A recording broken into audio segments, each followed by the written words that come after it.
देखो उत्पत्ति 22:2 में परमेश्वर निर्दयी है क्या?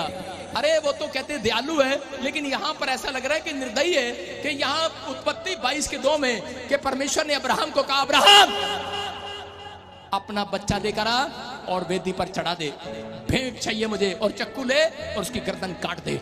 कोई कह सकता है ऐसे? कोई कर सकता है ऐसे? अपने बच्चे को लेकर चला जाए? अरे सालों साल से प्रार्थना कर रहा था और रो रो कर दुआएं कर रहा था, और जब उसको बच्चा मिला तो परमेश्वर ने कहा, कह रहा कि बेटे इसको लेकर आ जा और मुझे इसकी जरूरत है और इसकी बलि चढ़ा दे, और उसी समय भेंट चाहिए मुझे। और अब्राहम सुबह उठा, तड़के उठकर चल पड़ा, क्योंकि वो घोंसले में था। हालेलुया, कंफर्टेबल जीवन जी रहा था। क्यों आई उसके ऊपर समस्या? लोग नहीं जानते, बाइबल पढ़ते तो है। क्यों गिरा वो परीक्षा में? क्योंकि उन दिनों में वो प्रार्थना में ढीला हो गया था। आज मसीह में आने के बाद जब आप प्रार्थना में ढीले हो जाते हैं, तब आपके ऊपर परीक्षाएं आती हैं। जब आप बाइबल 5 मिनट की पढ़ते हैं, जब आप प्रार्थना, आपसे पहले जब बीमार थे तब आप बहुत रो रो कर दुआएं करते थे। सबसे पहले तू चाहिए। याद रखना, मैं कह रहा हूं कि परमेश्वर ऐसे लोगों को आज फिर से उठाना चाहता है। अगर आप परीक्षा में से बाहर आना चाहते हैं तो ये 3 बातें जानता था। ये राइट प्लेस पर जाकर प्रेयर करने लगा।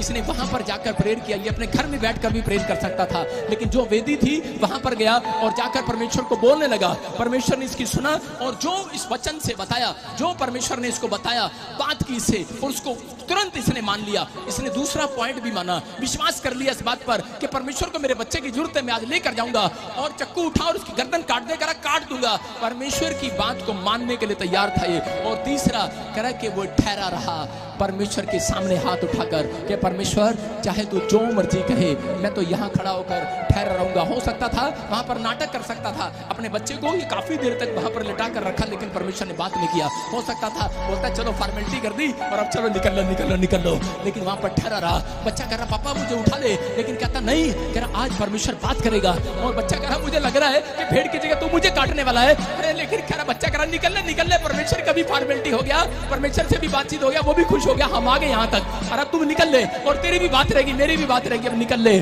लेकिन यहाँ तो निकल नहीं रहा था, बोल रहा था ठहरा रहूंगा जब तक यहोवा नहीं कहेगा।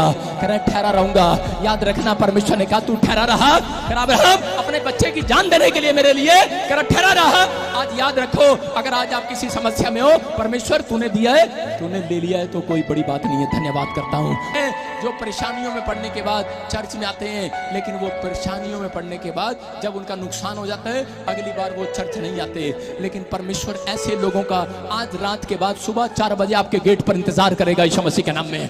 आपको आशीष देने के लिए आमीन बोलने वालों, हालेलुया बोलकर आज बुला लो स्वर्गदूतों को। आज बोलो मैं ठहरा रहूंगा।